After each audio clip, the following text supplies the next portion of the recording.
Rogers for 5. Mrs. Kovacs, the FCC claims that the order brings certainty to the market. I'm having a hard time finding where the uncertainty was, except for the fact that the FCC was talking about intervening in the market. Doesn't a lawsuit over the FCC's lack of authority bring even more uncertainty into the market? The issue is definitely not settled at this point because of the possibility for litigation and because of the point that Mr. Ciccone made that we're not going to know what the rules mean until the FCC interprets them one by one. So companies right now really have no idea of what they can do in terms of pricing, in terms of the kind of products they can develop as part of their business plan on the carrier side until a sort of case law develops at the FCC. And that never happens in a hurry. Well, no. And that's the whole. I mean, that's. So now we've added another layer of uncertainty to the definitive uncertainty that the FCC put into the market in the first place. A little confusing to me. We're just a small construction company back in Michigan. We don't maybe a little beyond our intellectual prowess to understand how we got to the uncertainty in the first place. Ms. Chase, thanks for being here today. I'm really interested in your business model. When you negotiate a parking space, say in Washington, D.C. or Philadelphia, is that something the company pays for? Is it something that the city gives you? How does that work? That's a jurisdiction by jurisdiction thing. It's typically done through an RFP. Right. So you compensate on most cases, or are they given to you in most cases? I can't speak for what's happening today, and I couldn't give that count, but I have paid for municipal parking spaces. Yeah. And so you took advantage, basically. It's a good business model. I think it's a smart business model, but you took advantage of the concrete and the curb paid for by taxpayers. You negotiate a much lower rate, and the only reason I say that, I've driven by those spaces and looked with envy as I've been around the block 16 times trying to park my car. So what you've done is you've utilized taxpayer-funded support networks, the infrastructure. You've utilized that park, taken it off the market for the rest of the taxpayers who paid for it, and for this service business model. I think it's clever, don't get me wrong, but you can clearly see that you're taking advantage of that particular spot based on someone else's investment, mainly the taxpayer. And I find it interesting because I know you got several millions of dollars to help you start your company from the federal government. And the argument being, I think we found $6.5 million to date on earmarks to Zipcar.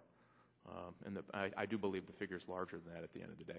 So, but here, let me make my point, and then I'll certainly get your response. So you understand why I think advocacy is important and why we should understand advocacy and why people take position. I mean, your company did well. It was certainly helped financed by the federal government. You're taking advantage of taxpayers by using their infrastructure and making money off it. Hey, if you get away with it, God bless you. I'm for it. It's capitalism. But now you're saying we want to do the same thing to the Internet. We want the government to come in to protect me so I don't have to pay for the expansion of the Internet that we know should happen based on hopefully what we see as increased volume and more businesses coming into the Internet. And so that's the part that I find confusing about your advocacy is that, I mean, clearly your business model heavily weighted on subsidies, especially by taxpayers. Let me just correct a couple things. I was CEO for the first 3 years, and the first 3 years we took absolutely zero government dollars. As to parking spaces, parking is grotesquely underpriced everywhere. Citizens park for free on street generally, and if you were to rent that parking space, it would be $3,000 a month.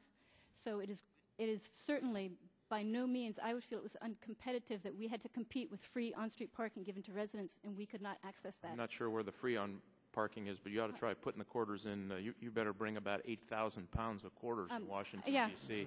But I will just say... So this is not the argument, but to this other piece, so I do not think at all that we have sucked at the government tit in any case. I would say, though, that when I look at market, I have written here that market signals are driven by demand and by competitive pressures, and we can look to what we were talking about, which is that the access to an open internet is gated by two major companies. They may be responding, the market signals might be working for demand, but they're not responding I'm running out of time. competitive pressures. I hear your point, but you said something interesting. You said if you can get there, and I completely agree with you. On-ramps and off-ramps are incredibly important.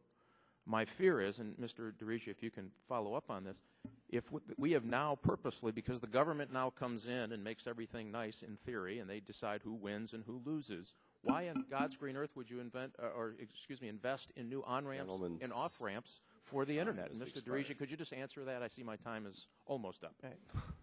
Well, very quickly. I pretty much fully agree with you. Not quite sure to answer it because I agree with what you've said. But on-ramps and off-ramps are important to companies like yours, are they not? On-ramps and off-ramps are definitely important to our company. And does this not stifle AT&T and Verizon from investing in new on-ramps? Gentleman's time is expired. It definitely does, yes. Thank you. Now that on the record. Thank you, Mr. Chairman. Gentleman's time's expired. Recognize Mr. Barrow for 5 minutes. I thank the chairman. I would like to yield my time to the gentlelady from California, Ms. Eshoo.